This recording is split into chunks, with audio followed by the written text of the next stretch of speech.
Bonjour, Monsieur Bertrand Piccard. Avant de procéder à vous poser des questions, permettez-moi de vous présenter brièvement à nos lecteurs. Vous êtes médecin et pilote suisse. Vous avez réalisé le tour du monde au bord d'un avion solaire, Solaire Impulse, qui a atterri pour la première fois en Afrique à l'aéroport de Rabat-Salé le 5 juin 2012. Si ma mémoire est bonne, vous avez décollé avec votre avion solaire Solaire Impulse en mars 2015 d'Abu Dhabi aux Émirats Arabes Unis pour y revenir en juillet 2016, après 17 escales dont celui de Rabat. Auparavant, vous avez aussi réussi avec le pilote britannique Brian Jones le premier tour du monde en ballon en 1999. Actuellement, vous êtes président de la Fondation Solaire Impulse, dont l'une des missions est de labelliser les produits industriels respectant l'écologie tout en assurant une rentabilité financière aux entreprises. Merci. Votre parcours. On commence, si vous voulez bien, par la première question. Donc, de la Coupe 1 tenue à Berlin en RFA en 1995 à la COP 27 de Sharm el-Sheikh actuellement, où vous vous trouvez à Sharm el-Sheikh, novembre 22. Pensez-vous, Monsieur Piccard, qu'on est sur la bonne voie pour réduire justement le réchauffement climatique? Quand on voit les engagements des pays, la réponse est non. Clairement non. Quand on voit les actions du secteur privé, l'application de solutions dans l'industrie, les coalitions qui se forment pour atteindre les décarbonations, je suis un peu plus optimiste. Ah, d'accord, merci. Ce qui se passe, c'est qu'au niveau des pays, il y a beaucoup de résistance parce que beaucoup de gouvernements croient toujours que la décarbonation est un sacrifice pour l'économie, que ça va diminuer leur développement économique. Alors que c'est exactement le contraire. Aujourd'hui, la décarbonation est une manière d'être plus efficient, c'est une manière d'économiser de l'énergie, de baisser le gaspillage de ressources, de diminuer le gaspillage de nourriture, et ça permettrait d'être beaucoup plus économiquement rentable. Et c'est ça que les gouvernements ne comprennent pas, alors que le secteur privé commence à le comprendre. Ah, c'est parfait. Ce qui m'amène à vous poser la deuxième question. Vous dites que les politiques ne sont pas suffisamment impliqués. Est-ce que, d'après vous, il ne faut pas peut-être plus d'engagement contraignantes pour pouvoir aller dans le bon sens, comme dans le sens de l'industrie que vous venez d'évoquer, Monsieur Bertrand Piccard? Alors, oui, il faudrait des engagements contraignants qui forcent tout le monde à devenir beaucoup plus efficient, à économiser l'énergie, à produire plus d'énergie avec des sources renouvelables et propres. Mais justement, c'est ce que la COP n'arrive pas à faire. Parce que dans une COP, les pays cherchent l'unanimité pour le rapport final. Et quand on recherche l'unanimité, eh bien finalement, c'est toujours celui qui est le moins ambitieux qui fait la loi. C'est pas celui qui est le plus ambitieux, c'est celui qui est le moins ambitieux qui fait la loi. Donc, ce qu'il faudrait faire maintenant, c'est, au lieu de négocier sur des engagements, il faut négocier sur l'application de solutions. Il faut que tous les pays se mettent d'accord sur quelles sont les solutions qu'il faut mettre en œuvre pour avoir plus d'énergie renouvelable, avoir plus d'efficience énergétique, avoir des nouveaux processus industriels, être plus efficient dans la gestion de l'eau, être plus efficient dans l'agriculture, dans la mobilité, etc. C'est-à-dire qu'en fait, ça doit vraiment être un partenariat pour une implémentation de solutions plutôt que d'être une négociation sur des engagements de but. Merci beaucoup. Donc, si j'ai bien compris, il faut aller dans le sens de solutions. Et d'ailleurs, ce qui m'en ramène à vous poser la troisième question. Quand j'ai lu le guide que vous avez élaboré, Je pense que vos accents sont plus concrètes que les décisions de la COP, les différentes COP, puisqu'il y a des solutions technologiques, à mon avis.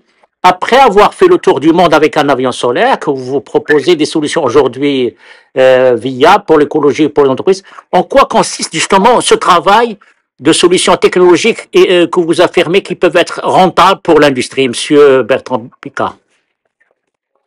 Alors, nous avons cherché dans le monde, en fait, je vais vous dire, il y a dans le monde des solutions pour protéger l'environnement qui sont rentables ou pas rentables.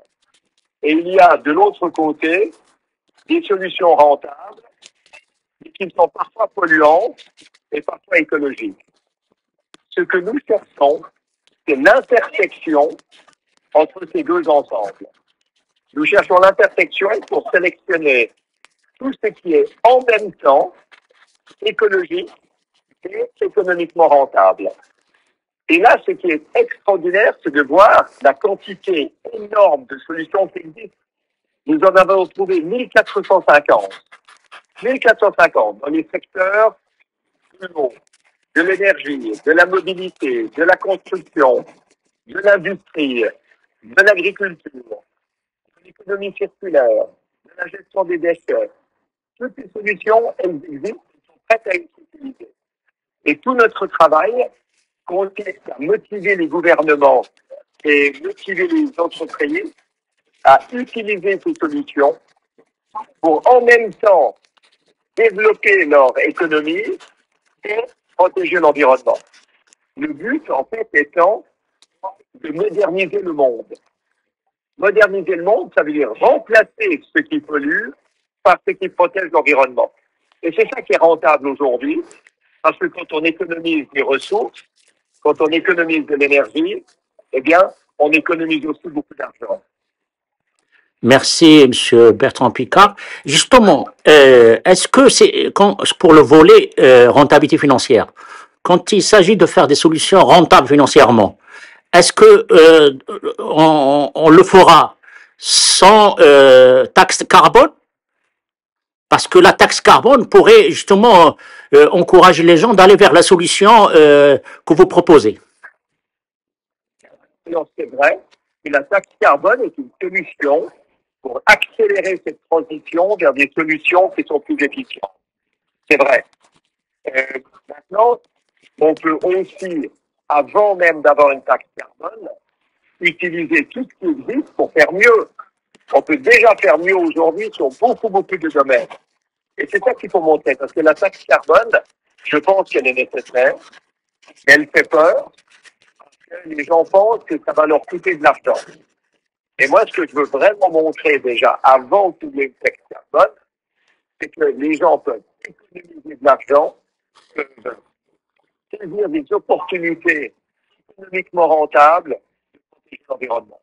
Et c'est ça qu'on a prouvé avec notre recherche de solutions à la Fondation Solar. Et c'est ça qu'on trouve maintenant avec les guides de solutions pour les villes.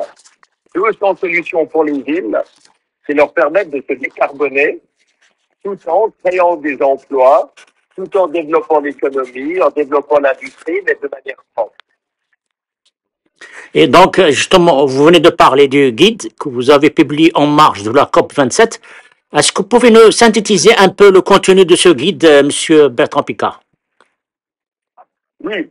Ce guide a commencé par rechercher partout dans le monde où les meilleures solutions étaient utilisées et où elles avaient du succès. La preuve, en fait, qu'elles étaient écologiques et rentables.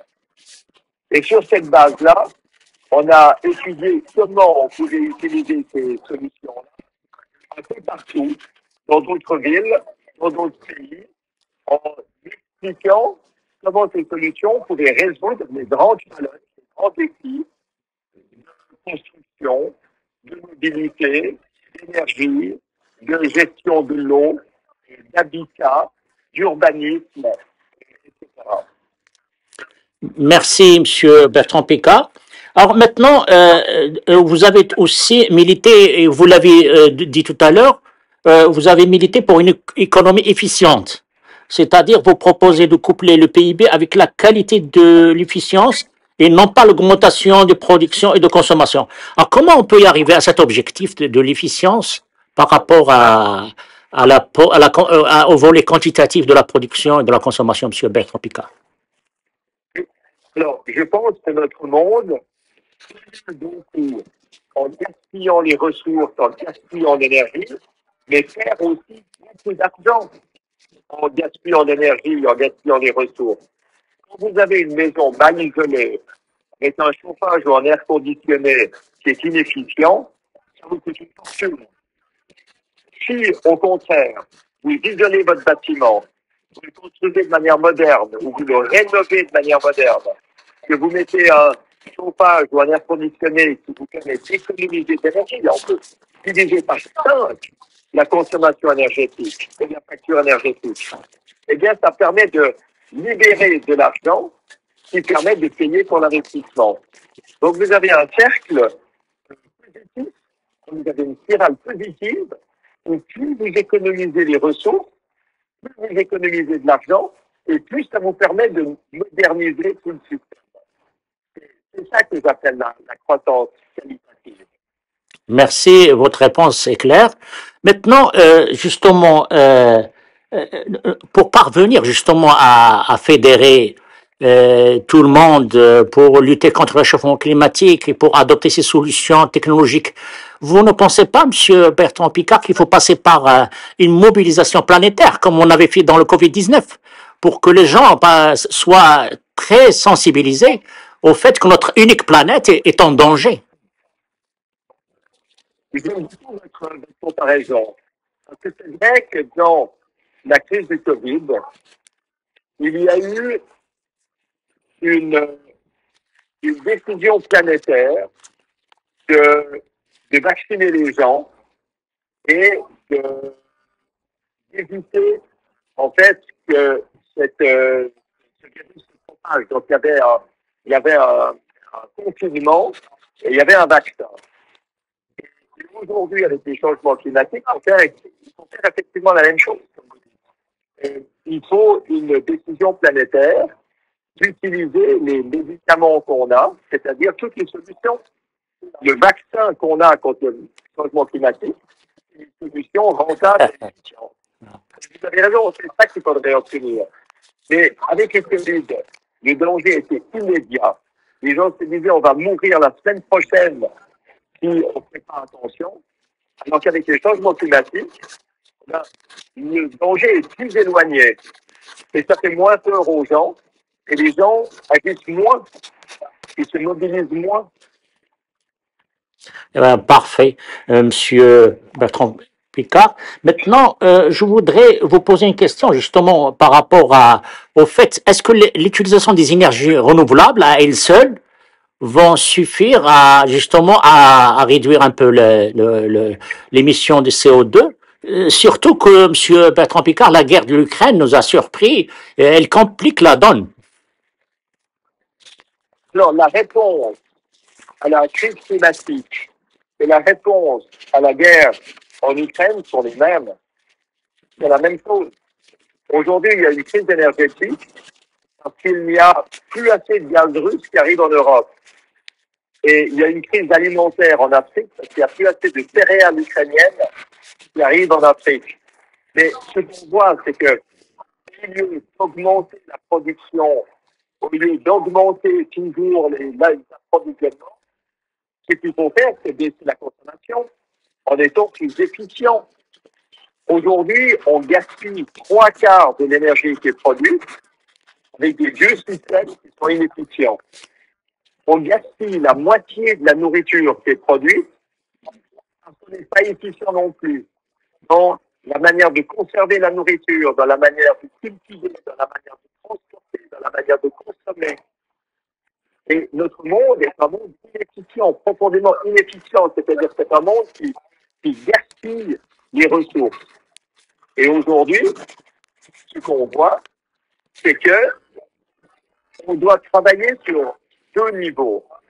Un niveau, c'est les énergies renouvelables, qu'elles sont devenues moins chères que les énergies fossiles.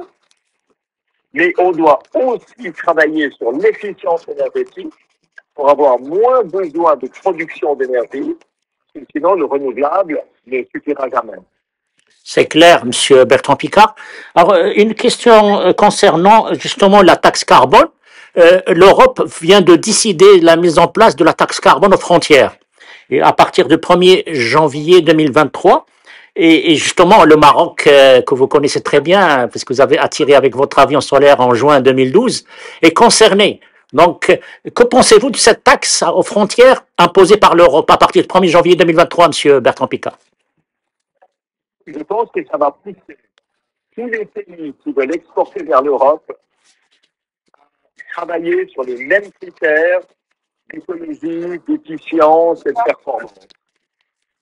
Et je pense qu'il y a certains pays qui aujourd'hui sont inquiets à cause de cette taxe, mais ça va les pousser à améliorer leurs standards, ça va les pousser à être plus performants, à être plus rentables, à être plus compétitifs.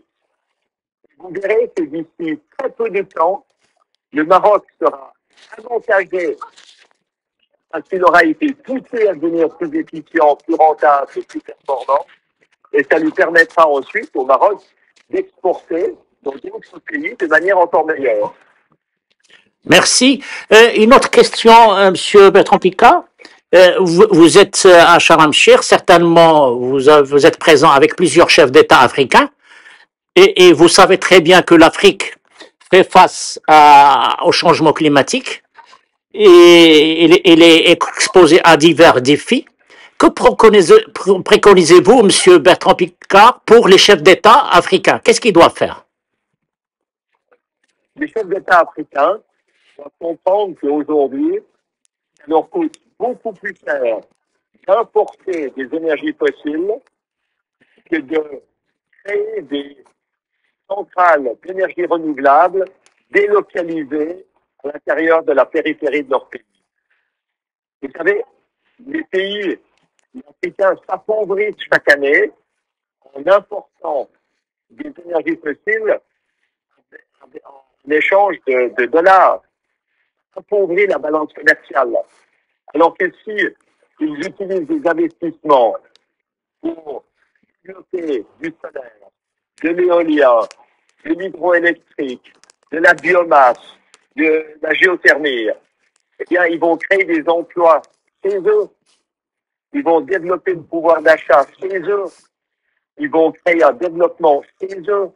Ils auront une énergie qui sera avec une sécurité d'approvisionnement bien meilleure. Donc moi, c'est comme ça que je vois le développement de l'Afrique et des pays les plus pauvres, qui en créant leur propre énergie, en créant plus d'emplois chez eux, grâce à toutes les nouvelles techniques qui existent aujourd'hui. Merci. Je vous pose une question, parce que vous avez parlé... Je vais peut-être juste rajouter quelque chose. Oui. Le Maroc a compris ça. Le Maroc a compris. Le Maroc n'a pas, je dirais autrement, le Maroc devait jusqu'à maintenant importer beaucoup d'énergie fossile, qui est très cher. Et c'est pour ça que maintenant le Maroc développe un plan de production locale d'énergie propre, avec la centrale Nour à Ouarzazate, avec les éoliennes le long de la côte atlantique et la côte méditerranéenne. Tout ça, c'est des sources d'énergie qui sont locales, qui créent des emplois. C'est un investissement qui est positif pour le pays. Ce qu'il faut, c'est qu'il y ait davantage de pays africains qui imitent le Maroc. Merci. D'ailleurs, en plus, on vient d'ajouter des éoliennes dans les montagnes de Teza. C'est une ville qui est entre Fès et Oujda. Je les ai vues, j'ai visité ces éoliennes, c'est grandiose.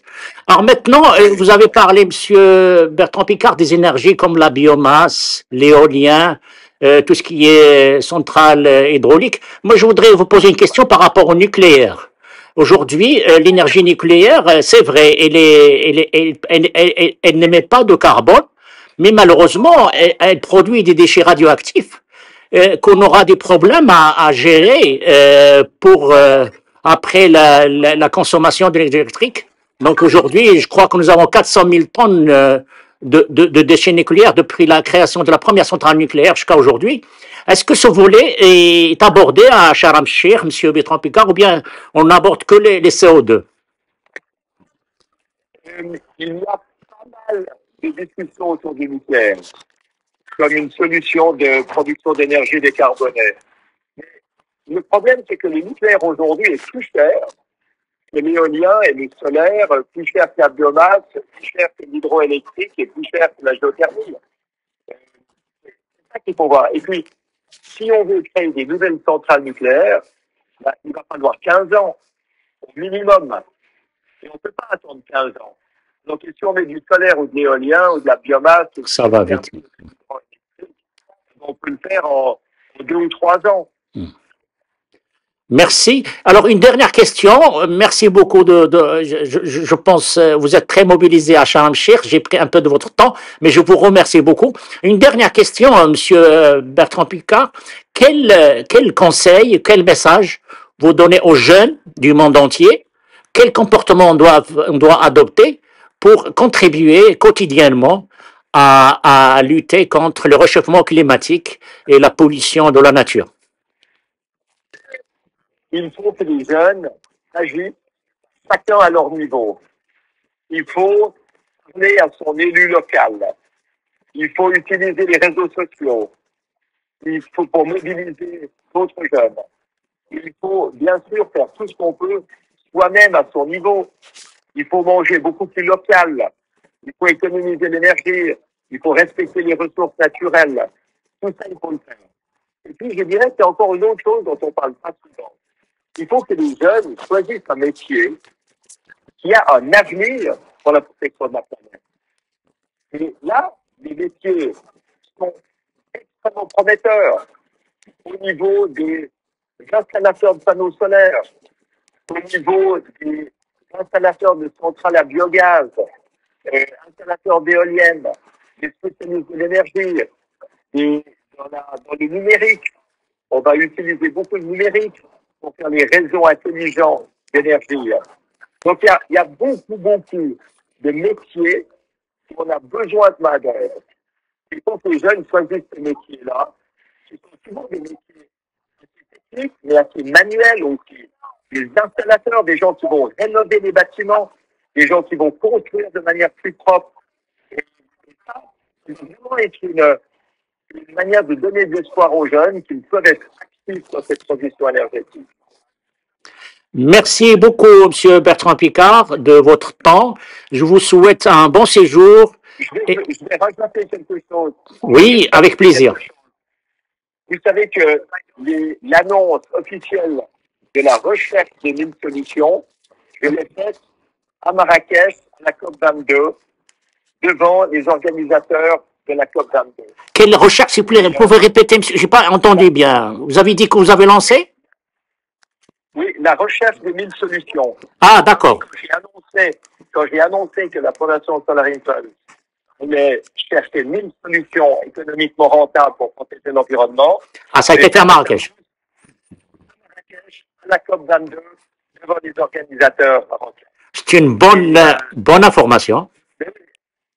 Exactement. Donc maintenant, ça me fait plaisir de pouvoir, à travers l'interview que nous faisons ensemble, bien, pouvoir dire à mes amis marocains, nous avons réussi, nous avons maintenant même 1400 solutions, nous avons un guide des villes avec des solutions, et j'aimerais bien continuer à travailler avec le Maroc.